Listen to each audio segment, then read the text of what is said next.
All right, folks, today is another Sip Happens session series. We've had 3 so far. This is our 4th one. Today we're gonna go over the Weingut Netzl Winery. It's made in Austria. The main difference between this Sip Happens sessions and the prior Sip Happens sessions that we've had is we tasted all the wines before in the other Sip Happens sessions. We'd never tasted this wine before, and it's our first European wine. So it's going to be very interesting today. I'm excited. Chris is excited. I'm excited. All right, so this is a 2018 Rubin Carnuntum. It's made from 100% Austrian native Weingut grapes. And Fran and Christine Netzl are the owners, and I believe they're also the winemakers at the Weingut Netzl Winery there in Austria. I'll put a picture up here of Austria and kind of where the winery is. It's just southeast of Vienna, just south of the Danube River. Pretty nice area there. Beautiful winery. I'll show you a picture of the vineyard and everything.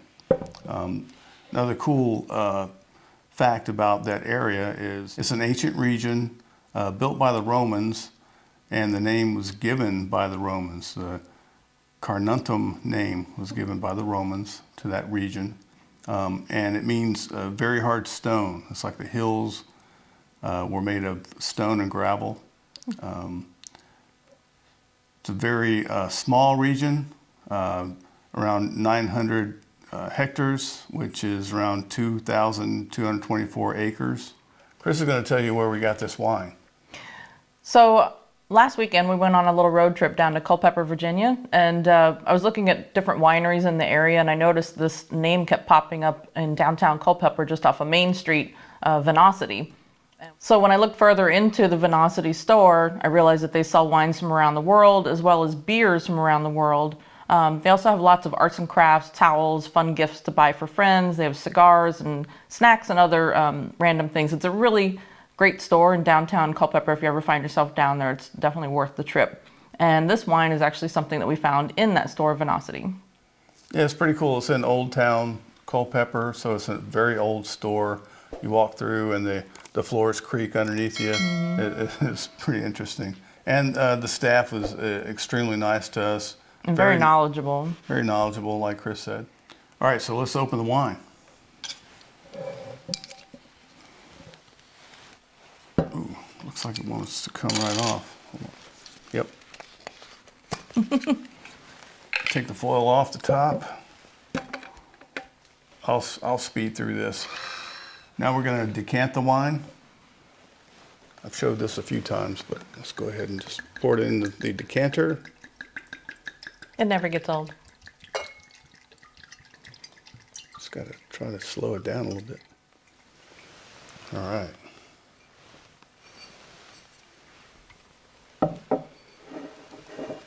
The decanted bottle of wine. Pour just a little taste in here for Chris.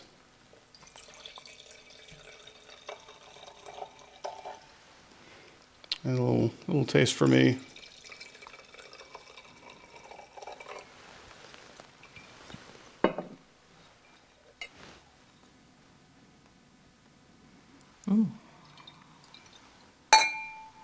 Prost.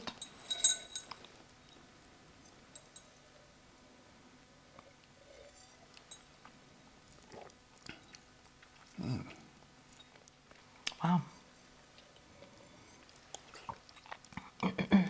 Definitely get the hints of spice.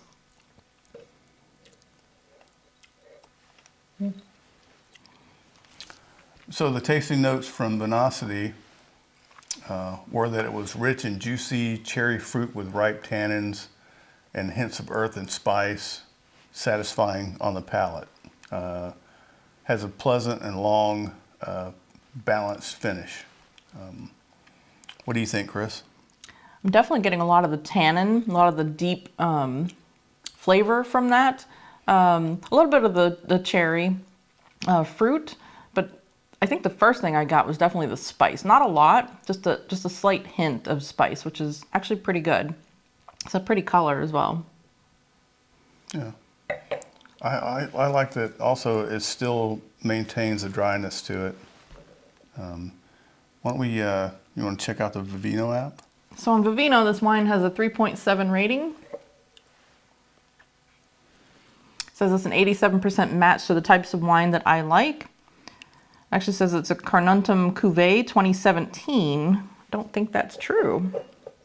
The interesting thing about something like this is that you can actually go into Vivino and there's actually a little pencil next to the right of the name. So I went in and edited and changed the name of the wine to what it's supposed to be and the year to 2018. And the great thing about doing that is it actually popped up now with the correct information below, which are the characteristics and the tasting notes as well as the reviews from folks. The tasting characteristics are just a hair over the middle towards the right between light and bold, and about the same for smooth and tannic. A little more on the tannic side, definitely more on the dry side and more on the acidic side. You can see that. And then for the tasting notes, people are mentioning black cherry, blackberry, dark fruit, cherry, raspberry, red fruit, leather, earthy, and smoke. And it has a lot of great reviews. I can definitely taste the leather. Oh, and it even has what David mentioned earlier, which is a map with a little red dot there to show where the winery is. That's cool. That's really nice. Did not know that. There's a lot of great information in the Vivino app. The main thing is the wine tastes really good, and we had no idea going into this video whether the wine would taste good or not. So I'm gonna clean my palate. we're lucky. Oh, yeah, let's do that. Breadsticks. Now, pardon us, we're gonna See how much the flavor changed with the breadstick. sip on some more wine.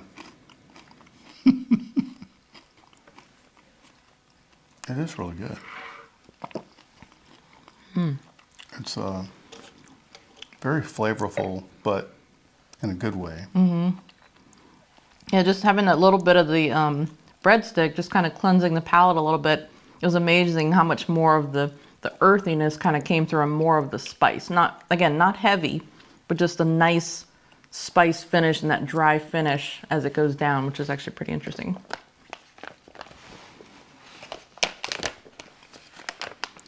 Try a little bit of this with it. So while David's snacking, I wanted to tell you about one other great thing. We found in Culpeper. We stumbled upon a craft fair at one of the wineries we visited out in the lawn, and I was intrigued with the name of this company. It's called Once the Wine Is Gone. Nice little card there with contact information, and we'll put this on the video as well. So what I liked about it is this person's very creative. They have a lot of great products. And I love that once the wine is gone, what do you do with your corks? What do you do with other items to make good use of them? And I thought she did a great job. Here's an example of a champagne cork, actually. She made a little Yoda, baby Yoda out of it for the tree. So I grabbed some. We have a snowman, we have a mouse, but also what you may have noticed on our wine glasses are these little wine identifiers that she made out of the small pieces of a cork. And then she put little designs on them. I thought that was kind of neat. See those. So I wanted to highlight that. I thought that was a pretty unique way to show what you do once the wine is gone. Look at the legs on that. Definitely has some legs. I'm very happy. This is some good wine. Yeah, this is a pleasant surprise for sure. We weren't sure what to expect. I mean, we've never had Austrian wine before. This was actually pretty cool. One other thing I'm hoping is we're actually going on a Viking river cruise next year, and we're going to be sailing on the Danube. So I'm hoping that if this is truly not far from Vienna, one of our stops, that maybe we might be able to visit the winery. That'd be awesome. That would be pretty cool. This is actually something I found at the grocery store today. I thought it'd be kind of cool to share. I call it the adult Lunchable. Has Havarti cheese, soppressata, and Kalamata olives in it. So a little bit of It's good. meat, cheese, and olives. So hopefully you're enjoying these Sip Happens sessions with us. We're really enjoying trying different wines from around the world now, where before we were doing California, Virginia. If you're enjoying these as much as we are, make sure you hit the like button and drop us a comment. Let us know what types of wine you'd like us to try from a different region or something that you really enjoy. Make sure you also hit the subscribe button. We really appreciate the support. Hit that subscribe button. Appreciate you guys supporting our channel and supporting the things that we're doing here, and see you again soon. Thanks a lot. All right, folks, today is another series. Another session.